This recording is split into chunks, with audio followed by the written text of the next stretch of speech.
Hello प्यारे बच्चों, कैसे हैं आप लोग। आई होप आप लोगों को क्लास में बहुत अच्छी लग रही होंगी और अच्छे से समझ में आ रहा होगा। हम लोगों ने मुगल साम्राज्य शुरू किया है और इसमें हम लोगों ने पुरातात्विक स्रोत और साहित्यिक स्रोत को देखा और वो बहुत इंपॉर्टेंट है। उसमें समझाने के लिए बहुत ज्यादा नहीं था, तथ्य बहुत है, उसको देख करके नोट कर लीजिएगा और बार बार रिवाइज कीजिएगा। और चलिए आगे हम जो पढ़ने जा रहे हैं ये डिटेल में है, यहाँ आपके समझने के लिए बहुत सारी चीजें हैं। और आज हम पढ़ रहे हैं बाबर को, यानी कि आज हमारा जो चैप्टर है, जो टॉपिक है, ये बाबर है। और आज हम बाबर के बारे में पढ़ेंगे कि उनका जन्म कहाँ हुआ, उनके माता पिता कौन थे और वो वहां से इंडिया आने के लिए क्यों मजबूर हुए, क्या रीजन था उनका भारत पर आक्रमण करने की, उस समय की क्या परिस्थितियां थी जो बाबर को अफगानिस्तान और मध्य एशिया के क्षेत्र को छोड़ करके भारत में प्रवेश करना पड़ा। तो ये सारी चीजें हम देखेंगे और कैसे मुगल साम्राज्य की स्थापना हुई और मुगल साम्राज्य ने बहुत लंबे समय तक भारत पर अधिकार किया या भारत के बहुत बड़े क्षेत्र पर अपना शासन किया। तो चलिए बच्चों शुरुआत करते हैं बाबर के बारे में। बाबर का जन्म 1483 में हुआ है और जो मृत्यु हुई है वो 1530 ईस्वी में हुआ है, यानी कि एक अच्छा टाइम पीरियड है जब वो पूरा संघर्ष का टाइम पीरियड है उनका। आप देखेंगे कि बहुत ज्यादा दिनों तक बाबर जीवित नहीं रहे और जब तक वो जिंदा रहे तब तक वो संघर्ष ही करते रहे। उन्होंने आजीवन जो है युद्ध ही किया, बहुत ज्यादा लड़ाइयाँ लड़ी उन्होंने और हमेशा वो संघर्ष में ही बिजी रहे। एक जगह ठहर कर रहना उन्हें नसीब नहीं हुआ, वो जब तक जीवित थे तब तक वो युद्ध ही करते रहे। तो उनके बारे में देखेंगे बच्चों। ये इनका जो जन्म स्थान है ये फरगना है और इनका जो जन्म हुआ है ये 14 फरवरी 1483 में हुआ है। और इनका जो मूल नाम है जहीरुद्दीन मोहम्मद बाबर है। इनकी माता का नाम कुतुब निगार है और पिता का नाम उमर शेख मिर्जा है। छोटे एग्जाम्स में कभी कभी नाम भी पूछ लेता है, माँ का नाम, पिता का नाम या उनका मूल नाम। और नेट के एग्जाम में एक बार पूछा था उनकी नानी का क्या नाम था, तो उनकी नानी का नाम एहसान बेगम था। एहसान बेगम, कहीं एहसान बेगम भी रहता है, एहसान बेगम, एहसान बेगम। तो उनकी नानी का नाम पूछा था एक बार नेट के एग्जाम में। तो इस तरह के क्वेश्चन भी आ जाते हैं कभी कभी तथ्यात्मक, जहाँ पिता का नाम, माता का नाम या फैमिली के और लोगों का नाम पूछ लेता है। और इनका नाम पूछने के पीछे रीजन था, ये बहुत ही महत्वाकांक्षी महिला थी। इन्होंने बाबर को बहुत ज्यादा मोटिवेट किया था या मदद किया था राजनीतिक रूप से, बहुत ज्यादा इन्होंने शिक्षाएं भी दी थी बाबर को।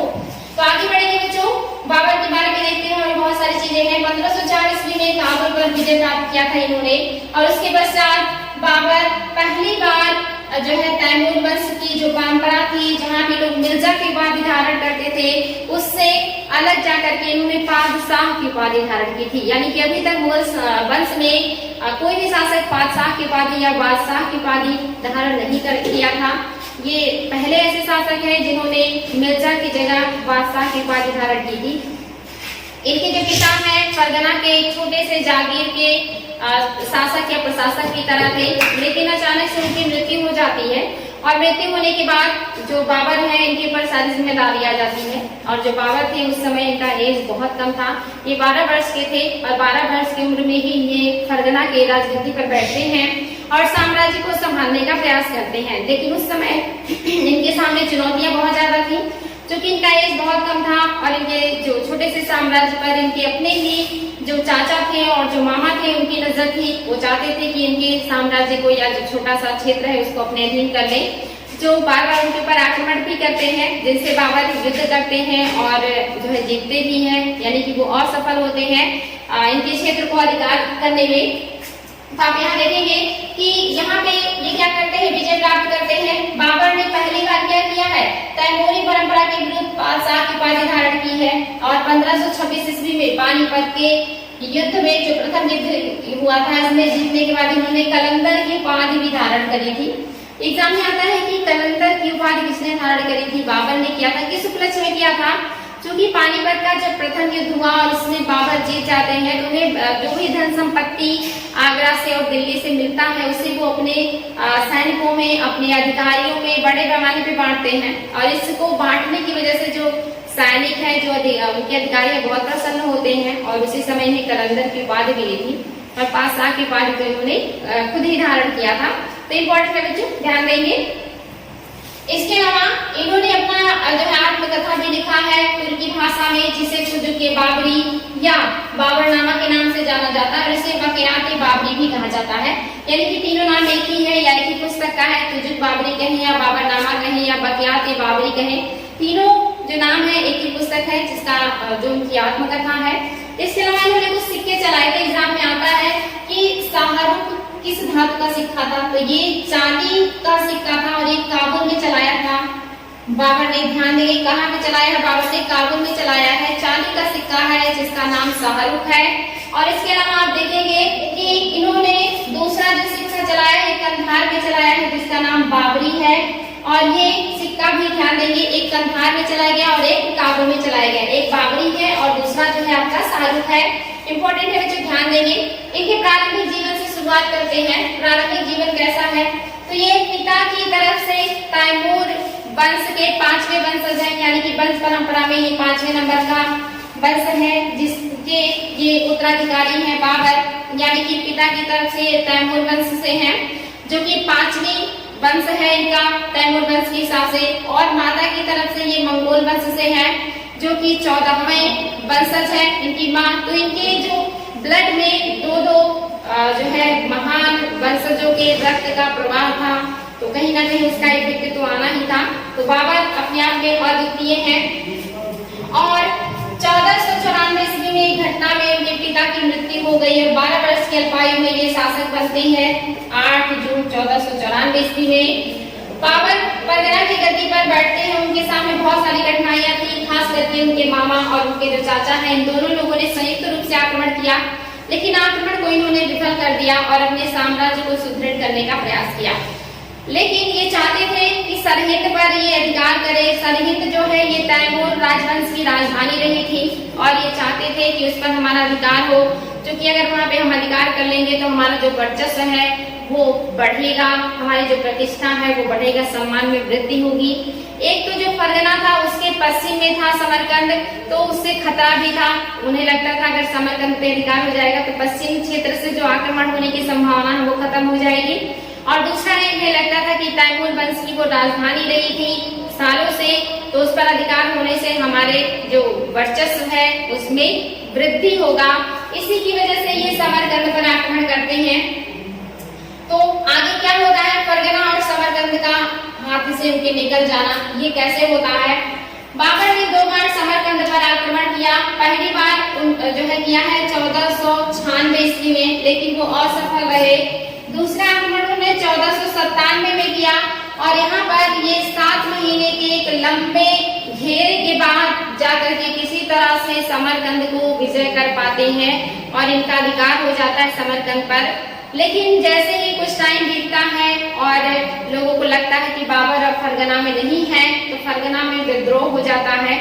बाबर को जब इस बात का पता चलता है तो समरकंद से फरगना की तरफ बढ़ते हैं विद्रोह को दबाने के लिए, क्योंकि वो उनकी मातृभूमि थी। लेकिन उनके पहुंचने से पहले जो विद्रोही थे उन्होंने उनके सौतेले भाई को वहाँ का शासक बना दिया, जिसका नाम सैबानी खां था, शासक बना दिया। और फिर जब वहाँ पे बाबर पहुंचते हैं तो वो शासक बन चुके थे और उनके हाथ से फरगना जा चुका था। फिर वो वापस लौटते हैं समरकंद के लिए, लेकिन उनके समरकंद पहुंचने के पहले ही वहां पर उज्बेक एक व्यक्ति है, उज्बेक शासक, उन्होंने क्या किया, अधिकार कर लिया। और अधिकार करने के बाद जो समरकंद है वो भी उनके हाथ से चला जाता है। और इस तरह से आप देखेंगे समरकंद पर सैबानी नामक जो उज्बेक सरदार है इसने अधिकार कर लिया था। इम्पोर्टेंट है बच्चों। और यहाँ पे जब ये असफल रहे तो मतलब जो है दोनों जगह से असफल हुए, यानी कि उनके हाथ से दोनों चला गया, समरकंद भी गया और फरगना भी चला गया। ये बाबर के लिए बहुत दुर्भाग्यपूर्ण था। और इन्होंने अपनी आत्मकथा में इस बात का उल्लेख भी किया कि जो है फरगना के लिए मैंने समरकंद को खो दिया और बाद में मेरे हाथ से फरगना भी चला गया। और ऐसा टाइम था जब उनके पास उनकी दोनों अपनी जागीरें नहीं थी। फिर वो एक पहाड़ी क्षेत्र में, छोटे से क्षेत्र में जो है निवास करने के लिए या शरण लेने के लिए मजबूर हुए और वापस फरगना को प्राप्त करने की कोशिश करते रहे।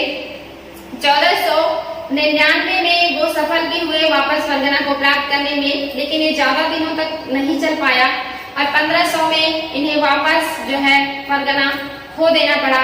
इसके बाद इन्होंने फिर से समरकंद प्राप्त करने की कोशिश करी और समरकंद पर आक्रमण किया, लेकिन उज्बेक शासक से हार गए और कुछ टाइम के बाद इन्होंने दोबारा फिर से जो है समरकंद पर आक्रमण किया और समरकंद पर विजय हासिल किया 1502 ईस्वी में।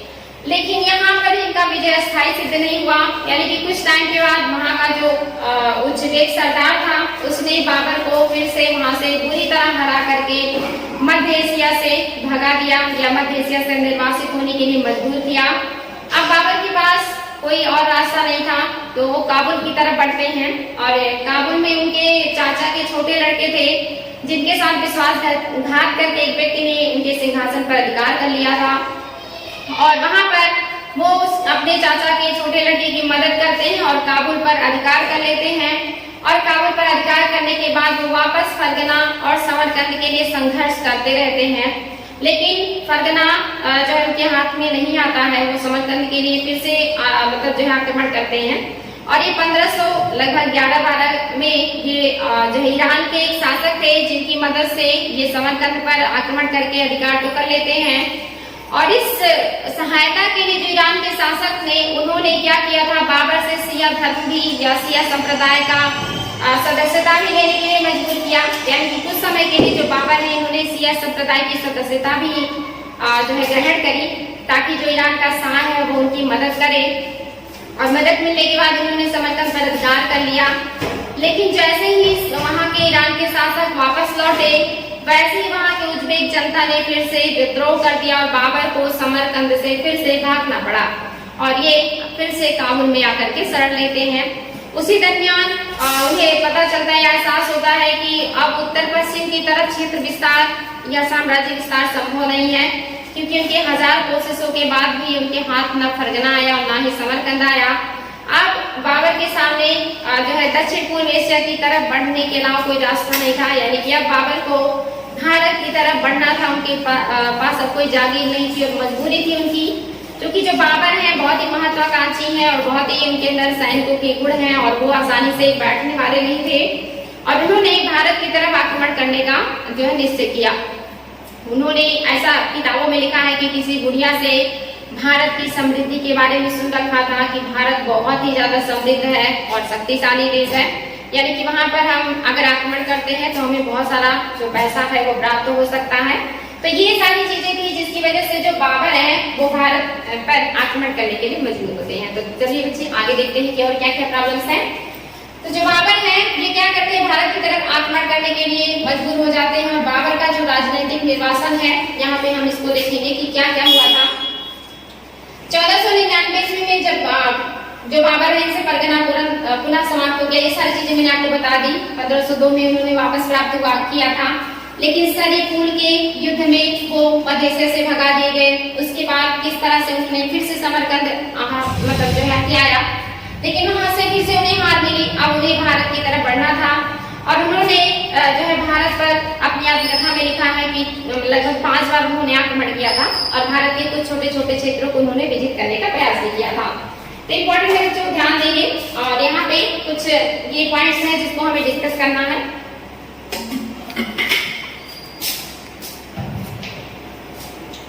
तो यहाँ पे जब वो आते हैं और भारत के छोटे छोटे क्षेत्रों को जीतना शुरू करते हैं, काबुल से वो आक्रमण करते हैं, लेकिन जैसे वो काबुल से भारत की तरफ बढ़ते हैं और छोटे से क्षेत्र को जीतते हैं तो उन्हें लगता है कि काबुल भी उनके हाथ से ना चला जाए, तो वापस काबुल की तरफ चले जाते हैं और वो हमेशा प्रयास में रहते हैं कि जो उनका अपना मातृभूमि है फरगना उन्हें प्राप्त हो। इसके अलावा जो समरकंद था उन्हें बहुत पसंद था। उन्होंने अपनी आत्मकथा में लिखा था कि समरकंद जैसा शहर पूरी दुनिया में कहीं नहीं है, अगर मनुष्य को रहना हो तो समरकंद में रहे।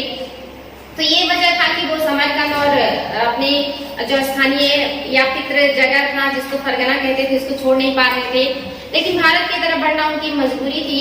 और इसी क्रम में इन्होंने लगभग भारत पर 5 बार आक्रमण किया और जब वो चौथी बार भारत पर आक्रमण करते हैं तो उसी दरमियान उन्हें जो एक शासक थे जिनका नाम था, आप देखेंगे पंजाब के शासक थे और एक आप दिल्ली में उस समय इब्राहिम लोदी थे और उस समय मेवाड़ में राणा सांगा थे।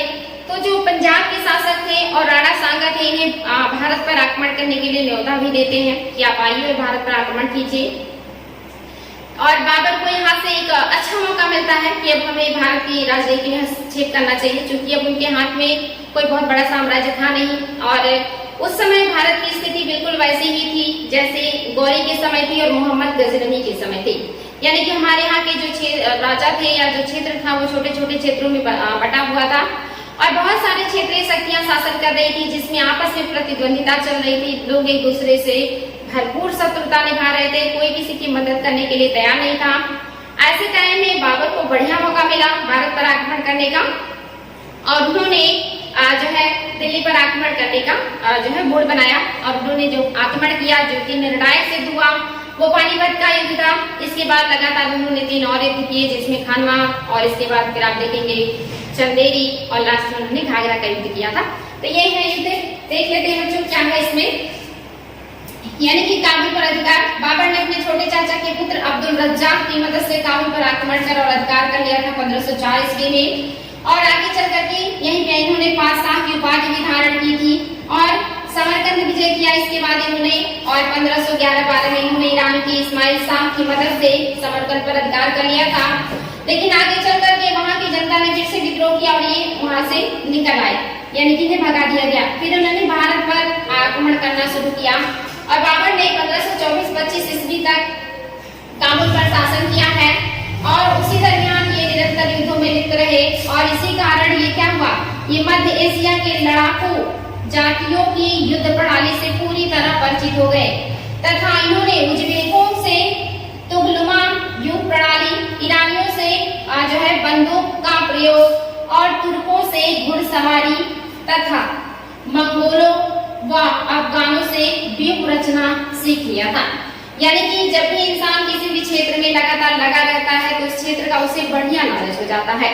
और जो बाबर है, चूंकि ये निरंतर युद्ध ही कर रहे थे और बार बार युद्ध करने की वजह से, तरह तरह के लोगों से युद्ध करने की वजह से अलग अलग पद्धति से परिचित हो गए थे, जैसे उज्बेकों की तुगलमा जो है प्रणाली। इसके अलावा जो सफवी है, इनका जो एक तरीके से कहेंगे बंदूक जैसा इन्होंने आविष्कार किया था उसकी प्रणाली। तो ऐसी बहुत सारी पद्धतियां इन्होंने सीख ली थी। लगातार युद्धों में व्यस्त रहने की वजह से, तरह तरह के लोगों से युद्ध करने की वजह से उन्हें बहुत सारी युद्ध प्रणालियों का ज्ञान हो गया था, जिसकी वजह से वो एक कुशल जो है सेनापति बन गए थे या बहुत ही बढ़िया नेतृत्वकर्ता बन गए थे। उन्हें युद्ध की वो सारी अच्छी कौशल या पद्धतियां पता चल गई थी जो उनके लिए आगे चल करके बहुत फायदेमंद जो है सिद्ध हुआ। शुरुआत में उन्हें बहुत सारा हार मिला था। हम पढ़ते हैं कि बाबर ने भारत में लगातार 4 युद्ध किए, पानीपत, खानवा और चंदेरी और घाघरा, और बाबर ने चारों युद्ध जीते थे। ये इतना आसान नहीं था। इसके पहले बाबर ने बहुत सारे युद्ध हारे हैं, बहुत सारे उनको बार बार अपना जागीर और दूसरी चीजें गंवानी पड़ी। वो संघर्षरत रहे और हर साल उन्हें एक जगह से दूसरी जगह विस्थापित होना पड़ता था। वो कभी एक जगह 2 रमजान नहीं मना पाए। उन्होंने खुद अपनी आत्मकथा में लिखा है कि मेरा 2 रमजान कभी एक जगह नहीं बीता। यानी कि वो आजीवन संघर्षरत रहे, यहाँ से वहाँ भटकते रहे, भागते रहे, युद्ध करते रहे और उन्होंने बहुत संघर्ष किया था। तब जाकर के वो भारत में यहाँ के शासकों को लगातार 4 युद्धों में हरा पाते हैं और वो भी बड़े बड़े युद्धों में हरा पाते हैं, क्योंकि लड़ते लड़ते वो इतना ज्यादा प्रशिक्षित हो गए थे, इतना ज्यादा उन्हें अनुभव हो गया था युद्ध लड़ने और जीतने का कि यहाँ की बड़ी बड़ी सेनाओं को उन्होंने धराशायी कर दिया था। और यहाँ पे आप देखेंगे उन्होंने इस तरह की पद्धति का उपयोग किया, एक तुगलमा व्यूह पद्धति, कि किस तरह सैनिकों को, यानी कि जो हमारे शत्रु सैनिक होंगे उन्हें कैसे घेरना है। इसके अलावा इन्होंने तोप का जो है उपयोग भी करना शुरू कर दिया था, युद्ध में बंदूकों का उपयोग करना शुरू कर दिया था। और इनके पास बहुत ही बेहतरीन जो है तोपची थे, जिनका नाम आप देखेंगे बहुत इंपॉर्टेंट है, इसको ध्यान रखेंगे बच्चों, अली कुली। ये इनके सबसे जो महत्वपूर्ण व्यक्ति हैं, जो तोपखाने के अध्यक्ष हैं, तोपची हैं। और जो बंदूक का मतलब देखते हैं, ये है मुस्तफा, यानी कि जो बंदूकों को चलाने का काम करती है, जो जिनके प्रशिक्षण में बंदूक वगैरह है, उनका नाम है मुस्तफा। और जिनके पास तोपों का अधिकार है या तोपों का संरक्षण है या उसका अध्यक्ष है, अधिकारी है, वो है अली कुली।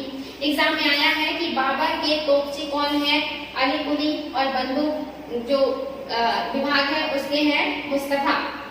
तो ये कितना आधुनिक हथियारों से लैस हैं और भारत में अभी भी वही तीर, धनुष, भाले और गदा और ऐसे हथियार का लोग उपयोग कर रहे हैं। प्रशिक्षण के नाम पे सैनिकों के पास कुछ भी नहीं है। कितना ज्यादा आपसी मतभेद है, वैमनस्यता है लोगों के अंदर। यही रीजन है कि बार बार मुट्ठी भर विदेशी जो लोग हैं वो आते हैं और बड़े आसानी से यहाँ के शक्तिशाली राजाओं को और उनकी विशाल सेना को धराशाही करके एक बड़े साम्राज्य की स्थापना कर जाते हैं और कोई उन्हें रोक नहीं पाता।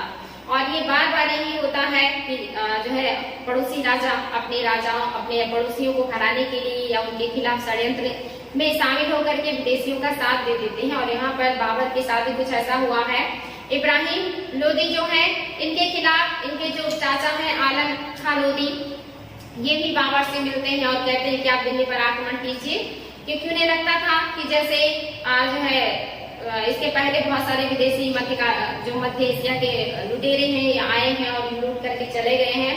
बाबर भी मध्य एशिया वापस लौट जाएंगे, क्योंकि इनका जो घर है या इनका जो अपना लैंड है वो मध्य एशिया है। और दूसरी तरफ राणा सांगा कहते हैं कि आप आइए और आगरा पर आक्रमण कीजिए, क्योंकि उन्हें भी लगता था कि बाबर लूट करके वापस लौट जाएंगे और जो क्षेत्र है उस पर हमारा अधिकार हो जाएगा। लेकिन ऐसा नहीं होता है। बाबर जो है अपनी कुशल नेतृत्व की वजह से बहुत आसानी से या कहिए कि धीरे धीरे करके सबको हरा देते हैं। तो आगे देखते हैं बच्चों, प्रथम आक्रमण इन्होंने 1519 ईस्वी में बाजौर पर किया है, बाजौर के दुर्ग पर किया है और यहाँ से इन्होंने घेरा पर भी आक्रमण किया था। और ये पहला स्थान था जहाँ पर भारत में बाबर ने पहली बार तोपों और बंदूकों का प्रयोग किया था। एग्जाम में आता है कि किस किले को जीतने के लिए बाबर ने भारत में पहली बार तोप और बंदूक का प्रयोग किया है। तो ये बाजौर का किला है और ये दुर्ग है और इसी के पास घेरा का दुर्ग है। अगर बाजौर ऑप्शन में नहीं है तो घेरा को सही करेंगे, बहुत इंपॉर्टेंट है बच्चों। दूसरा आक्रमण ये भी 1519 में हुआ है, सितंबर में हुआ है और इस बार बाबर ने खैबर दर्रे से आगे बढ़ने का प्रयास किया और आगे बढ़ते भी हैं। और ये रीजन क्या था यहाँ पे आक्रमण करने का, तो यूसुफजाई कबीले के लोगों को अपने अधीन करना चाहते थे और दूसरा ये पेशावर को सैनिक शक्ति का अड्डा बनाना चाहते थे, यानी कि पेशावर पर अधिकार करना चाहते थे। तो ये दो रीजन थे जो इन्होंने दूसरी बार आक्रमण किया। लेकिन इन्हें बार बार काबुल लौट जाना पड़ता था। जैसे काबुल को छोड़ते थे वहां पर विद्रोह जैसी स्थिति बन जाती थी और ये बार बार उन क्षेत्रों को जीतने के बावजूद वापस लौट जाते थे। इसके बाद फिर से इन्होंने आक्रमण किया तीसरी बार और इस बार इन्होंने कंधार पर अधिकार किया है और जो है इसको इन्होंने क्या किया है, अपने पुत्र कामरान को सौंप करके ये फिर से काबुल लौट जाते हैं, यानी कि कंधार के प्रशासक बन जाते हैं कामरान। आगे चौथी बार आक्रमण करते हैं और चौथी बार जब आक्रमण करते हैं उसी समय पंजाब का गवर्नर जो है दौलत खां लोधी और जो दिल्ली का शासक इब्राहिम लोधी, इनके बीच मनमुटाव चल रहा था और इसी बात से नाराज होकर के दौलत खां लोधी ने और इब्राहिम लोधी ने दोनों लोगों ने बाबर को न्योता दिया कि आप आइए और भारत पर आक्रमण कीजिए। पांचवा आक्रमण जो हुआ है बाबर का, ये 1525 ईस्वी में दौलत खां लोधी के विरुद्ध हुआ था। क्योंकि जो दौलत खां लोधी है ये बाबर इनसे जब चौथी बार आक्रमण किए भारत पर तो समझौता किए कि हम आपको कुछ जागीरें दे देंगे और आप हमें मदद कीजिए इब्राहिम लोधी को हराने के लिए। लेकिन जो दौलत खां लोधी है ये उस प्रस्ताव से संतुष्ट नहीं होते हैं और मना कर देते हैं। लेकिन दौलत खां लोधी का जो बेटा था दिलावर खां लोधी, ये जा करके बाबर से मिल जाता है अपने पिता के विरुद्ध और बाबर उनको सिकंदरपुर का जो जागीर है वो दे देते हैं और वो उसी से खुश हो जाते हैं। और जो आलम खां लोधी हैं जो कि गुजरात में जाकर के छिपे हुए थे इब्राहिम लोधी के चाचा, ये भी इनको बाबर जो है दे देते हैं दीपालपुर की जागीरें। इंपॉर्टेंट है बच्चों, आलम खां लोधी को बाबर ने दीपालपुर की जागीर दे दी और जो दिलावर खां लोधी हैं इनको बाबर ने सिकंदरपुर की जो जागीर है वो दे दिया था। और इस बात से जो ये है, इनका नाम है दौलत खां लोधी, ये नाराज हो जाते हैं और इन्हें लगता है कि मेरे सारे दोस्त जो मुझे सपोर्ट कर रहे थे वो बाबर से मिल गए हैं और इसी वजह से ये उनका साथ नहीं देते हैं बाबर का। और बाद में बाबर इन्हीं के खिलाफ पांचवा आक्रमण करते हैं और इसके बाद ये भाग करके चले जाते हैं राणा सांगा के पास। राणा सांगा जो कि मेवाड़ के शासक हैं उनके पास चले जाते हैं और फिर होता है पानीपत का प्रथम युद्ध। पानीपत का जो प्रथम युद्ध है ये आप देख रहे हैं 21 अप्रैल 1526 में हुआ है, जो कि दौलत खां लोधी के भाग जाने के बाद पंजाब पर बाबर का आक्रमण हो गया, अधिकार हो गया। अब बाबर को दिल्ली पर अधिकार करना था, क्योंकि अब दिल्ली वहां से दूर नहीं थी, और उन्होंने आगे बढ़ करके दिल्ली पर आक्रमण करने का प्रयास किया और पानीपत के मैदान में 21 अप्रैल 1526 को आक्रमण या युद्ध का प्रारंभ हो गया। यहाँ पर बाबर ने तुगलमा पद्धति, उस्मानी विधि, इन सभी का उपयोग किया। तुगलमा पद्धति में क्या होता है, यहाँ पर बाबर ने खाइयां खुदवाई और जो है पेड़ों का बाड़ लगवाया। यहाँ पर इन्होंने सैनिकों को पूरब, उत्तर, दक्षिण और पश्चिम में और मध्य भाग में बांटा और एक जो है श्रेणी सुरक्षा के लिए अलग से रखा सैनिकों का। और यहाँ पर इन्होंने जो तोपें हैं इसको 2 गाड़ियों के बीच में सजाया, ताकि जो तोप है आसानी से इसको कोई बर्बाद ना कर सके। इसी युद्ध पद्धति को तुगलमा पद्धति कहते हैं, जो उज़्बेकों से इन्होंने सीखा था। इंपॉर्टेंट है, उज़्बेकों से सीखा था इन्होंने। और जो बंदूकें थी इनको उस्मानी पद्धति से सजाने का प्रयास किया था, यानी कि जो युद्ध प्रणाली थी वो तुगलमा थी, लेकिन जो तोप और बंदूक सजाने की पद्धति थी ये उस्मानी पद्धति थी। तो इस पद्धति का इन्होंने सबसे पहली बार भारत में उपयोग किया पानीपत के युद्ध में। और यहाँ पर जो इब्राहिम लोदी हैं वो आगे बढ़ के आक्रमण करना शुरू करते हैं, क्योंकि उन्हें लगता था मेरे पास बड़ी सेना है। तो उन्होंने बहुत ही यहाँ पे एक तरीके से गलत निर्णय लिया कि आगे बढ़ करके बाबर पर आक्रमण करते हैं, लेकिन बाबर की जो सेना है ये चारों तरफ से इब्राहिम लोदी की सेना को घेर लेती है और उन पर बाणों का जो है बौछार शुरू कर देती है, तोपों का बौछार शुरू हो जाता है। बड़े पैमाने में जो सैनिक हैं वो मारे जाते हैं और युद्ध भूमि में ही इब्राहिम लोदी भी लड़ते हुए मार दिए जाते हैं, क्योंकि बाबर के तोपों और बंदूकों के सामने और उसकी सूझबूझ के सामने जो इब्राहिम लोदी की इतनी विशाल सेना थी वो धराशायी हो जाती है। कहीं कहीं मिलता है कि बाबर की एक सेना और उसके सामने इब्राहिम लोदी की 8 सैनिक थे, और कहीं कहीं मिलता है कि नहीं जो है बाबर की एक सेना पे इब्राहिम लोदी की 2 सेना थी।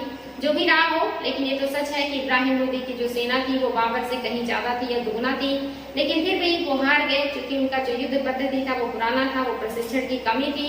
उन्होंने सूझबूझ से काम नहीं लिया और बाबर ने बहुत ही टेक्निकल तरीके से वो सारी पद्धति का उपयोग किया जो उसने मध्य एशिया में देखा था, सीखा था, और उसने पानीपत के प्रथम युद्ध में इब्राहिम लोदी को हराया और बादशाह की उपाधि धारण कर दिल्ली का शासक बन गया। और दिल्ली का शासन संभालने के बाद वो आगरा की तरफ भेजते हैं हुमायूं को और वहां के खजाने पर अधिकार करने की बात करते हैं। हुमायूं आगरा जाते हैं और वहां के खजाने पर अधिकार कर लेते हैं, और उसी खजाने से उन्हें कोहिनूर हीरा भी मिला था उस समय, जो कि मालवा के शासक से मिला था। तो जो बाबर है वो दिल्ली पर अधिकार करने के बाद जब आगरा जाते हैं तो उनके पुत्र ने उन्हें वहां का सारा खजाना सौंपा और बदले में कोहिनूर हीरा भी दिया।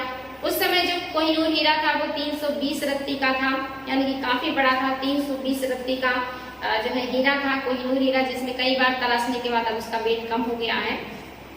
वहां पे जो बाबर है बहुत प्रसन्न होते हैं हुमायूं के काम से और हुमायूं को बहुत सारा पैसा देते हैं और साथ में कोहिनूर हीरा वापस कर देते हैं कि इसे आप अपने पास ही रखो, मेरी तरफ से आपको उपहार है। और वहां से जो हुमायूं है इनको बाबर कहते हैं कि अब आप जाओ और हमारा जो जागीर है फरगना का और समरकंद का उसे विजिट करने का प्रयास करो, हम भारत में बाकी क्षेत्रों को देखेंगे।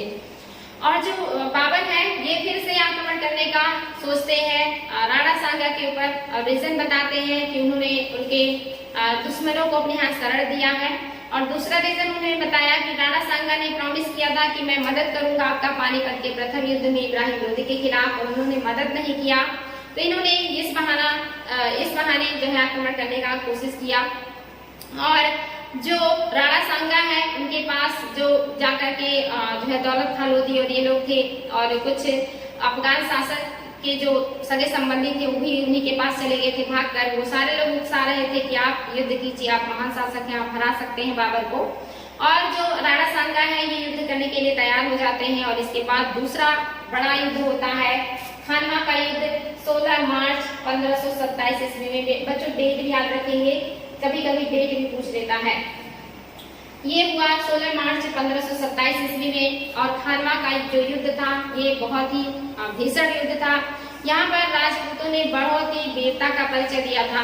और इस युद्ध में जाने से पहले बाबर ने अपने सैनिकों को उत्तेजित करने के लिए या मोटिवेट करने के लिए बहुत ही बढ़िया स्पीच दिया। और वहां पर उन्होंने अपने शराब के सारे प्याले तोड़ दिए और कहा कि आज के बाद से मैं कभी शराब नहीं पीऊंगा। उन्होंने एक कसम खाई और जितनी भी शराब उनके पास पड़ी थी उन सब में नमक डलवा दिया। और उस समय इन्होंने गाजी की उपाधि धारण करी और इन्होंने जो युद्ध था उसको जिहाद युद्ध जो है नाम दिया। एग्जाम में आता है कि किस युद्ध को बाबर ने जिहाद का नाम दिया था, तो एक खानवा का युद्ध था, इसी को बाबर ने जिहाद कहा था, यानी कि धर्म युद्ध कहा था। जिहाद इंपॉर्टेंट है बच्चों, जिहाद का नारा दिया था कि ये धर्म युद्ध है और हम सब लोग धर्म युद्ध करने जा रहे हैं। अगर युद्ध करते हुए हमारी जान चली गई तो कोई गम नहीं है, क्योंकि हम जो है अल्लाह के लिए युद्ध करने जा रहे हैं, हम एक धार्मिक युद्ध लड़ने जा रहे हैं। तो यहाँ पे इन्होंने अपने सैनिकों को बहुत ज्यादा मोटिवेट किया और उसके बाद जो सैनिक है वो काफी उत्साहित हुए। और इसके बाद आप देखेंगे खानवा का युद्ध हुआ, जिसमें बहुत वीरता से लड़ने के बावजूद भी जो राणा सांगा है ये घायल हो जाते हैं और इन्हें घायल अवस्था में किसी तरह युद्ध भूमि से निकाला जाता है और जो युद्ध है वो हार जाते हैं और जो बाबर है ये जीत जाते हैं। और खानवा के युद्ध के बाद जो बाबर है वो पूरी तरह से अधिकार कर लेते हैं दिल्ली, आगरा, मेवाड़ और आसपास के क्षेत्रों पर, यानी कि अब बाबर के पास एक बड़ा साम्राज्य था जिस पर वो अपना शासन कर सकते थे। लेकिन जो आप देखेंगे कि आलम खां लोधी हैं और जो बाकी अफगान सरदार थे जो इब्राहिम लोधी के यहाँ से भागे थे और राणा सांगा के यहाँ शरण लिया था, राणा सांगा के हारते ही जो है ये सारे लोग भाग करके फिर बिहार की तरफ चले जाते हैं। तो यहाँ पर जो राणा सांगा है इनका कुछ दिनों बाद मृत्यु हो जाता है। कुछ लोग कहते हैं कि उन्हें उनके ही नौकरों ने या दोस्तों ने जहर दे दिया था और वो घायल अवस्था में ही मार दिए जाते हैं। आगे चल करके जो बाबर है ये फिर से युद्ध का जो है मन बनाते हैं, क्योंकि जो तीसरा युद्ध हुआ है उनका ये हुआ है चंदेरी के युद्ध, चंदेरी का युद्ध माना जाता है। यहाँ के जो शासक थे वो मेदिनी राय थे, मेदिनी राय, ये मेदिनी राय के विरुद्ध था, ये एक राजपूत शासक थे।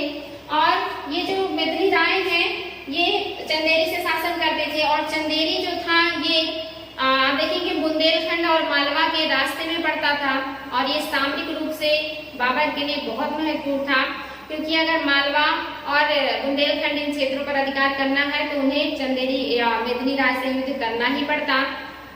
तो यहाँ पे जो बाबर है वो आक्रमण करते हैं, क्योंकि उन्हें राजपूतों की शक्तियों को भी समाप्त करना था जो अभी पूरी तरह समाप्त नहीं हुआ था। तो यहाँ पे बाबर आक्रमण करते हैं। ये तीसरा आक्रमण था जो कि चंदेरी का युद्ध कहलाया। ये 29 जनवरी और 1528 ईस्वी में इन्होंने किया है। मेदिनी राय युद्ध करते हैं और युद्ध में जो है मेदिनी राय की हार हो जाती है, जो बाबर है ये जीत जाते हैं। यहाँ पे जो राजपूत शक्ति है पूरी तरह से समाप्त कर दी जाती है। जो राणा सांगा के युद्ध के बाद से बचे हुए लोग थे, राजपूत लोग, वो यहाँ समाप्त हो जाते हैं।